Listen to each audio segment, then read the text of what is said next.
Hello everyone, welcome back to yet another lecture. In this particular lecture, we will cover plant nutrition, right? And in this chapter particularly, we will cover what are essential nutrients, why they are called essential nutrients, what are their functions, right? And if there is deficiency of essential nutrient, then where we can find this, in which portion of the plant we can find this, the symptoms of deficient nutrient. बहुत सारे exam में जो भी आप competitive exam की तैयारी कर रहे हो, आइदर आईबीपीएस हो या फिर आप कोई जेआरएफ, एसआरएफ, नेट कोई भी एग्जाम दे रहे हो, इस पर्टिकुलर लेक्चर से आप कुछ क्वेश्चंस एक्सपेक्ट कर सकते हो, राइट? तो ये this is one of the most important lecture you can find in our channel. Okay, so let's start with mineral nutrition. Mineral nutrition. So what is mineral nutrition? What is mineral nutrition? Mineral nutrition मैं simple language में अगर आपको समझाऊंगा, जो plants है उनको कुछ nutrient चाहिए होता है, राइट? कुछ सप्लीमेंट, पोषक तत्व, जैसे हमको सप्लीमेंट चाहिए होता है थ्रू डिफरेंट राइस, दाल, फ्रूट्स, वेजिटेबल्स. हमको जैसे सप्लीमेंट चाहिए होता है माइक्रो एलिमेंट्स चाहिए होता है. हमारे लिए माइक्रो एलिमेंट्स क्या होता है? माइक्रो एलिमेंट्स यानी carbohydrate, fat, protein etcetera. Micro elements like vitamins, then minerals. These are micro elements for us. These are required for our body's activity, right? Like that, for plants also there are certain nutrients they need, right? They need nitrogen, they need phosphorus, they need carbon. There are several nutrients they need. If you analyze plant bodies, there you can find like more than 60 to 70 mineral nutrients, right?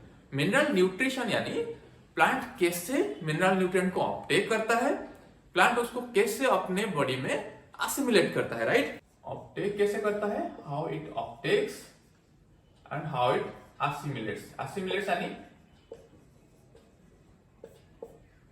हम जो food खाते हैं, food supplements लेते हैं, वो कहां जाता है? वो ब्रेक डाउन होकर डिफरेंट बायोमोलिक्यूल जैसे प्रोटीन हो गया, कार्बोहाइड्रेट हो गया, उसमें कन्वर्ट होता है, राइट? तो प्लांट भी जो ऑप्टेक करता है मिनरल न्यूट्रिएंट्स, उसको वो असिमिलेट करता है, उसको डिफरेंट बायोमोलिक्यूल कंस्ट्रक्शन के लिए यूज करता है, right? That is the process of uptake and assimilation of mineral nutrients is known as mineral nutrition of the plants. Okay, जैसे कि प्लांट में आप अगर उसका जो बॉडी है, उसका जो टिश्यू है, उसको एनालाइज करोगे, वहां पे मोर देन लाइक 60 to 70 आपको मिनरल्स मिल जाएगा. लेकिन हमारा जो एसेंशियल मिनरल है, टोटल एसेंशियल मिनरल जो है, एसेंशियल मिनरल्स वो कितना है? 17. Okay, so why and how?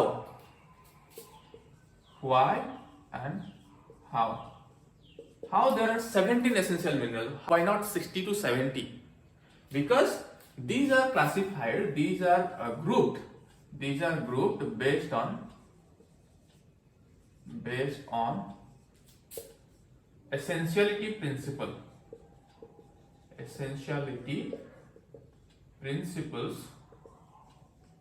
by Arnon and Stout. Okay, essentiality principle by Arnon and Stout, based on their essentiality principles, essentiality laws, essentiality theories. These 17 minerals are categorized into essential minerals. Okay, so what are these principles? What are these laws? Essentiality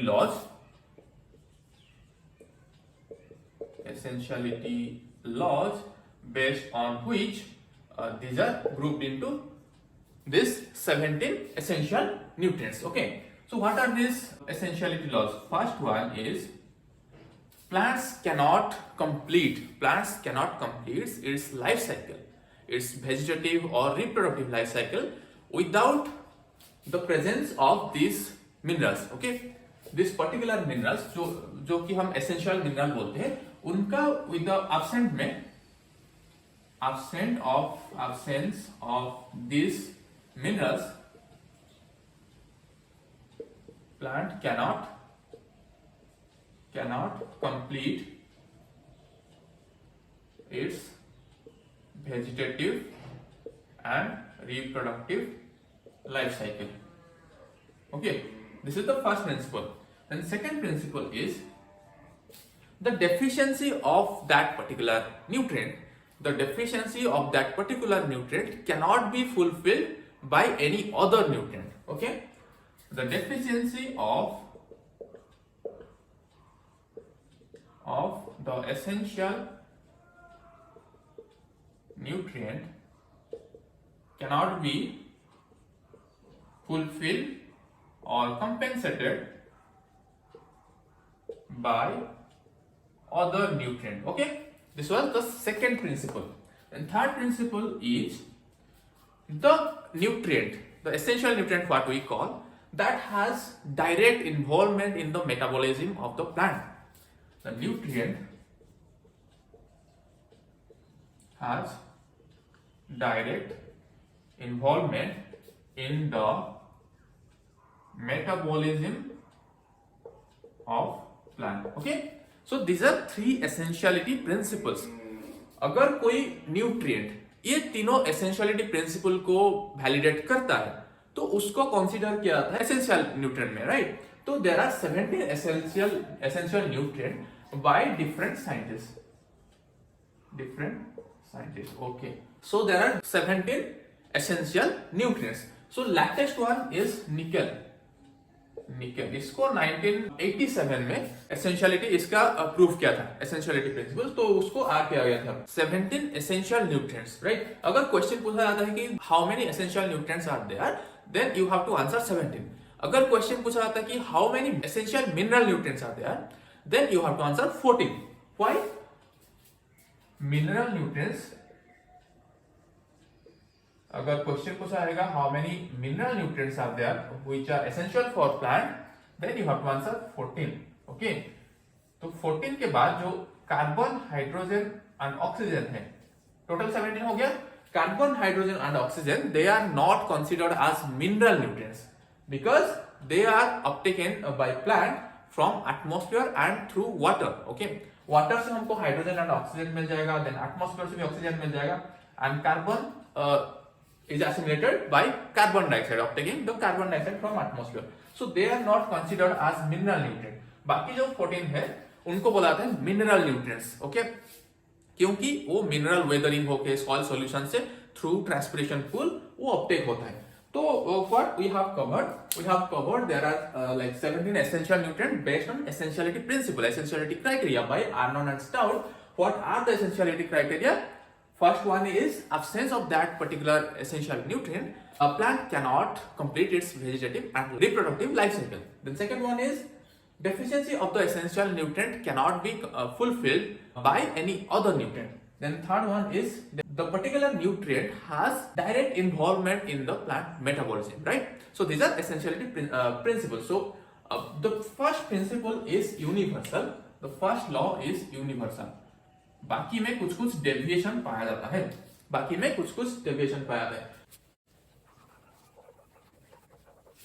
So we have covered what is the law of essentiality and how they are classified. The minerals are classified into 17 essential nutrients. Okay, 17 essential nutrients.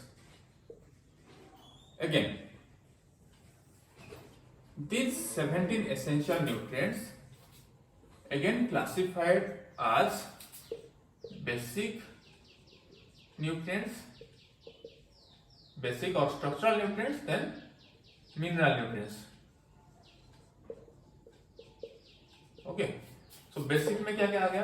Carbon, hydrogen and oxygen, जो कि basic structural component है. बाकी mineral nutrients जो है again वो classified into micro and macro, micronutrient and macronutrient. Okay, micronutrient and macronutrient ये जो classification है ये किसने प्रपोज किए थे?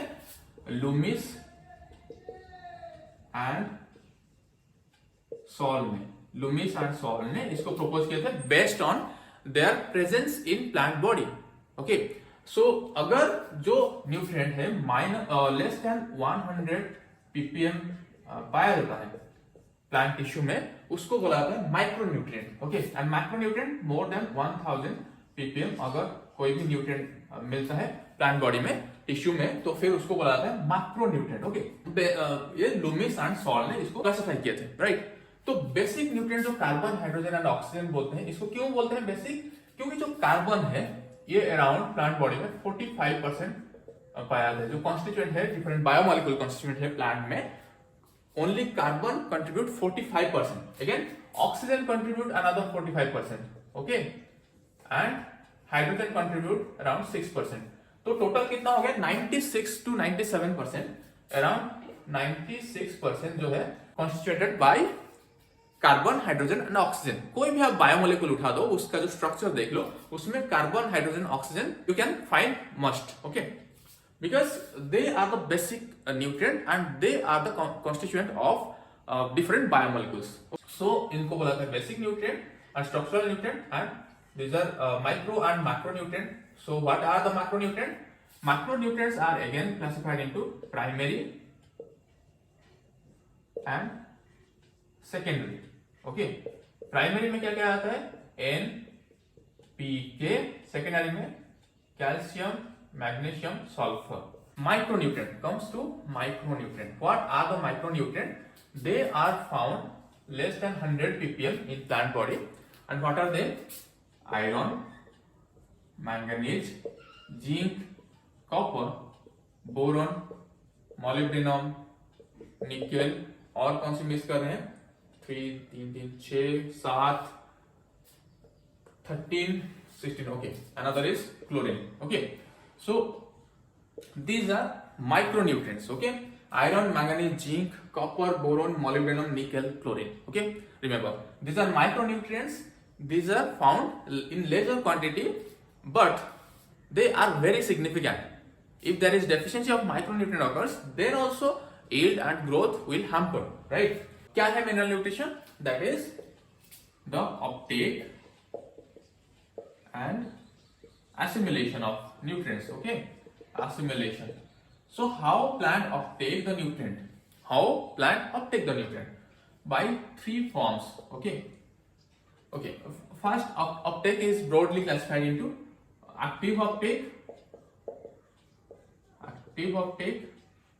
then passive uptake. What is active uptake? What is passive uptake? Passive uptake is through transpiration pool.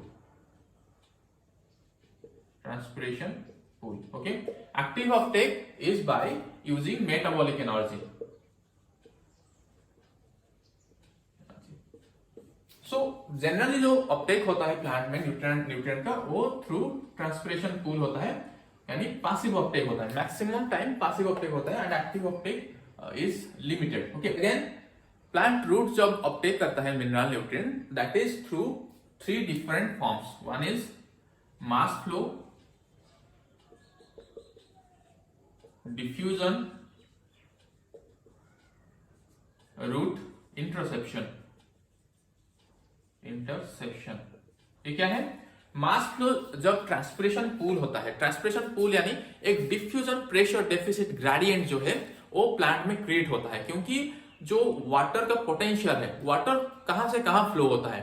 Water always flow from higher potential to lower potential. Okay, so atmosphere का जो water potential है वो ज्यादा negative है then plant का water potential, plant leaf का water potential, then plant leaf का water potential ज्यादा कम है देन जाइलम का वाटर पोटेंशियल, देन जाइलम का वाटर पोटेंशियल है जो वो कम है देन रूट का वाटर पोटेंशियल, रूट का जो वाटर पोटेंशियल है वो that is less than soil water potential. So soil का जो वाटर पोटेंशियल है इनमें से सबसे ज्यादा है. तो सॉइल से वाटर मूवमेंट होता है to root, then to root, from root to xylem, xylem to leaf, leaf to atmosphere. तो that process is known as transpiration. Okay, through that process water movement happens. So with that water, some of the mineral nutrients they move. That is known as mass flow. Mass flow क्या है? Through transpiration pool जो mineral nutrient uptake होता है that is known as mass flow. Okay, mass flow. Then diffusion क्या होता है? Phosphorus and potassium case में ज्यादातर diffusion पाया जाता है. Phosphorus and potassium याद रख लेना. फॉस्फोरस कौन सी मिनरल ज्यादातर डिफ्यूजन में जो है अपटेक होता है? That is phosphorus and potassium. Then root interception में रूट जनरली जो इमोबाइल न्यूट्रिएंट है सॉइल में, इमोबाइल न्यूट्रिएंट वो सारे रूट इंटरसेप्शन के माध्यम से जो है प्लांट अपटेक करता है। रूट इंटरसेप्शन में क्या होता है, जैसे रूट हो गया, वो क्या करता है, वो स्प्रेड होता है और वो जहां पे कांटेक्ट में आता है न्यूट्रिएंट के साथ, उसके बाद वो अपटेक हो पाता है। जब तक ये कांटेक्ट में नहीं आया मिनरल न्यूट्रिएंट के साथ तब तक वो अपटेक नहीं हो पाता है। That is root interception. So uptake is of three different type: mass flow, diffusion and root interception. So how a plant assimilate these nutrients? There are different biochemical processes we'll talk later on. Today let's see what are the deficiency symptoms if the mineral nutrient deficiency happens. So why mineral deficiency symptoms happen? Why mineral deficiency nutrient deficiency happen to plant? Because plant को different biomolecule synthesis के लिए क्या चाहिए, mineral nutrient चाहिए, right. Mineral, suppose हम एक molecule biomolecule ले लेते हैं एग्जांपल, सपोज जैसे कार्बोहाइड्रेट हो गया C6H12O6, राइट। सपोज प्रोटीन हो गया, there is amide group and there is a carboxyl group, so this is amino acid. And another thing is जैसे क्लोरोफिल का, हम क्लोरोफिल ए का फॉर्मूला देख लेते हैं। Chlorophyll A that is C55H72O6N4Mg। So chlorophyll molecule में जैसे यहां पे भी हो गया, जैसे देखो इस बायोमोलिक्यूल, जैसे ये हो गया एक ग्लूकोज मॉलिक्यूल, राइट। तो glucose for energy, glucose is essential. So glucose में क्या क्या पाया गया है, carbon, hydrogen and oxygen, okay. Then for amino acid यहाँ पे क्या क्या है, नाइट्रोजन है, okay. Nitrogen is a major constituent, okay. Then carbon, hydrogen, oxygen obviously you can find in every biomolecule. Then chlorophyll molecule जो कि photosynthesis के लिए एसेंशियल है, उसमें क्या क्या मिनरल पाया गया है, जैसे मैग्नीशियम हो गया, नाइट्रोजन हो गया, major. Then carbon, hydrogen, oxygen you can find in every biomolecule, right. तो biomolecule synthesis and biomolecule are essential for plant का जो एक्टिविटी होता है उसके लिए बायोमोलिक्यूल चाहिए होता है, whether it is photosynthesis, whether it is respiration, whether it is different metabolic activity, उसके लिए बायोमोलिक्यूल का रिक्वायरमेंट है, राइट। तो जब मिनरल न्यूट्रिएंट डेफिशिएंसी होता है, मिनरल न्यूट्रिएंट डेफिशिएंसी यानी सपोज नाइट्रोजन, यहाँ पे नाइट्रोजन और मैग्नीशियम का डेफिशिएंसी हुआ, कैसे डेफिशिएंसी होगा, इधर mineral nutrient is deficient in soil, अगर सॉइल में डेफिशिएंसी होगा तब कहां से प्लांट अपटेक करेगा, राइट। अगर सॉइल में डेफिशिएंसी हो सकता है या फिर प्लांट ठीक से ट्रांसपायर नहीं कर पाता है, अगर ट्रांसपिरेशन में प्रॉब्लम होगा, अगर there is more relative humidity in atmosphere, अगर there is for any reason there is lack of transpiration, there is less transpiration, then there is less uptake of mineral nutrient, then there will be deficiency symptom you can find. Then अगर different problem soil होगा, जैसे कि soil is fertile but there is problem soil, waterlogging condition हो गया, या फिर soil is not healthy, तो soil is of poor quality, in that case also you can find deficiency symptoms of different mineral nutrients, right. तो mineral nutrient deficiency होने से plant में कुछ सिम्टम्स दिखाया जाता है, सिम्टम्स, ओके। प्लांट में कुछ सिम्टम्स दिखाया जाता है क्योंकि बायोमोलिक्यूल सिंथेसिस नहीं हो पाता है, राइट। तो प्लांट का जो रेगुलर एक्टिविटी है वो हम पर होता है, तो इसलिए प्लांट में कुछ डेफिशिएंसी सिम्टम दिखाया जाता है। डेफिशिएंसी सिम्टम क्या क्या दिखाया जाता है, डेफिशिएंसी, ओके। डेफिशिएंसी सिम्टम जो है आइदर क्लोरोसिस दिखाया जाता है, क्लोरोसिस यानी क्लोरोफिल सिंथेसिस डिग्रेड होगा and there will be yellowing of plant. Then necrotic symptom दिखाया जाता है, नेक्रोटिक, ओके। नेक्रोटिक यानी प्लांट जैसे बर्निंग टाइप का सिम्टम आएगा, राइट, या फिर ब्रोंचिंग सिम्टम आएगा, तो ये नेक्रोटिक, ये कॉमन सिम्टम है, राइट। उसके बाद देख लेते हैं, सपोज ये एक प्लांट है, okay, where you can find the deficiency symptom, okay, this is the plant। तो जो न्यूट्रिएंट्स है उसका डेफिशिएंसी सिम्टम कहां पे शो करेगा, कहां पे यानी कौन से रीजन में, suppose that you can find in lower leaf और मिडिल और अपर लिफ और maybe tip region, okay, growing region. So that is based on mobility of nutrient in plant, based on mobility of nutrient in plant, okay, how mobile the nutrient is inside plant body, right। So based on mobility, the nutrients are grouped into what? Let's यहाँ पे draw कर लेते हैं. So this is the any plant, and these are certain. This is flag leaf, and these are the leaves of plants. So based on mobility, how nutrients are classified based on mobility inside the plant. Highly mobile. इसमें कौन सी nutrient आ जाता है? इसमें nitrogen, phosphorus, potassium, magnesium, molybdenum. These are highly mobile inside plant body. Okay. Then moderately mobile. इसमें आ जाता है zinc. Okay.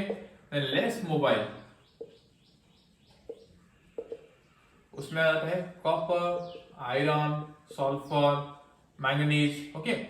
Then least mobile यानी इमोबाइल, इसमें आता है calcium and boron. So they are classified according to their mobility inside plant. Okay. So इसको हम क्यों स्टडी कर रहे हैं? Because from this we will draw conclusion that where the deficiency symptom we can find inside plant. Where the deficiency symptom we can find inside plant if a particular mineral nutrient seems to be deficient. Okay. So deficiency symptom से हमको अगर पता नहीं चलेगा कि हम क्यों ये देखेंगे कि कौन सी डेफिशिएंसी सिम्टम कहां पे दिखाई देता है, क्योंकि वहां से हम जज करेंगे कि प्लांट में कौन सी डेफिशिएंसी सिम्टम है.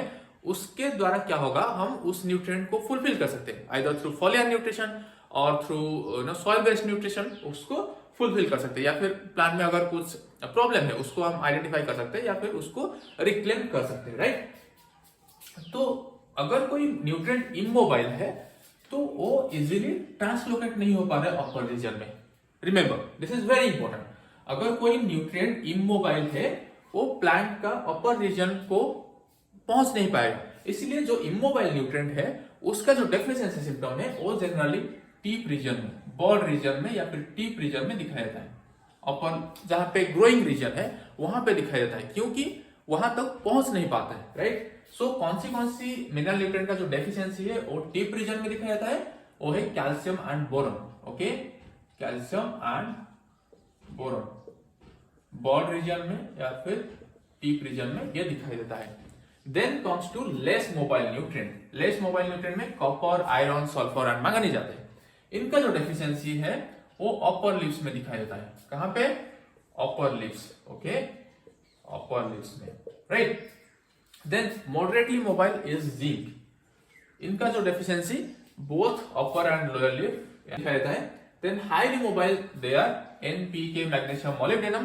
They are high as they are highly mobile. They will rapidly move to upper region or growing region, right? So their deficiency you can find in lower lips, mostly in lower lips. So जो highly mobile nutrient उनका deficiency symptom you can find in lower lips. Okay. So क्यों important है ये mobility study करना? इससे हमको पता चलता है कि कौन सी न्यूट्रिएंट का डेफिशिएंसी होने से कहां पे उसका सिम्टम दिखाई देगा. ओके. तो सिम्टम्स देख लेते हैं. जैसे मेजर सिम्टम्स हम स्टडी कर लेंगे. जैसे नाइट्रोजन का डेफिशिएंसी हो रहा है तो हम देखें कि इसका जो न्यूट्रिएंट डेफिशिएंसी सिम्टम कहां पे दिखाई देगा? Lower lips. Okay. Lower lips में दिखाई देगा. एंड इसका डेफिशिएंसी सिम्टम्स क्या है? नाइट्रोजन डेफिशिएंसी होगा तो प्लांट क्लोरोटिक हो जाएगा. क्लोरोटिक यानी येलोइंग हो जाएगा, येलोइंग ऑफ लीव्स, क्योंकि nitrogen is a major constituent in chlorophyll. हम लोग स्टडी किए थे जो क्लोरोफिल का biomolecule C55 H72 O6 N4 Mg. तो nitrogen is a major constituent of chlorophyll. That's why chlorophyll synthesis नहीं हो पाएगा. When deficiency symptom of deficiency of nitrogen happen, the chlorophyll synthesis is mostly affected and there is yellowing of the leaves. Okay. So nitrogen का deficiency अगर होगा तो lower leaf में and chlorotic होगा. And इसका जो डेफिशिएंसी सिम्टम है, okay, इसका जो डेफिशिएंसी है वो मिड रीफ से, okay, suppose this is the leaf, deficiency symptom जो है वो मिड रीफ से येलोइंग होके टुवर्ड्स मार्जिन जाएगा. राइट. उसके बाद फॉस्फोरस का deficiency, bronzing symptom, purplish symptom दिखाई देगा. पोटेशियम का डेफिशिएंसी, पोटेशियम में प्रोटिक एंड नेक्रोटिक सिम्टम दिखाई देगा, but it will comes from margin towards the mid reef. Right. ये जितने भी सिम्टम है ये लोअर लिप पे दिखाई देते हैं। देन मोलिब्डेनम सॉरी मैग्नीशियम का सिम्टम, इसमें इंटरवेनल क्लोरोसिस दिखाई देगा in lower leaf. Okay, remember magnesium का डेफिशिएंसी अगर होगा तो interveinal chlorosis in lower leaf. Okay, copper iron and sulphur. Okay, so sulphur का डेफिशिएंसी सिम्टम जो है, सल्फर का deficiency symptom is similar to nitrogen deficiency symptom. Sulphur का deficiency symptom is similar to nitrogen deficiency symptom, but the deficiency symptom you can find in younger lips or upper lips. Okay, younger lips or upper lips. Sulphur का जो deficiency symptom you can find in younger lips and upper lips, but इसका जो symptom है same as nitrogen, yellowing chlorosis, right? Then iron का जो deficiency symptom है, iron में भी इंटरवेनल क्लोरोसिस होगा। Interveinal chlorosis you can find in iron but in upper lips, and severity it will turn whitish, the lip will turn white. Okay, iron का deficiency में interveinal chlorosis होगा upper leaf यानी younger leaf में, and when it सीवियर्स then the leaf will turn to whitish. Okay, papery white हो जाएगा। Manganese में भी इंटरवेनल क्लोरोसिस होगा, लेकिन it will not turn into white. Okay, manganese में भी internal क्लोरोसिस होगा, but it will not turn to whitish lip. Okay, so then calcium and boron, that is immobile nutrient, and their deficiency symptom you can find in tip portion.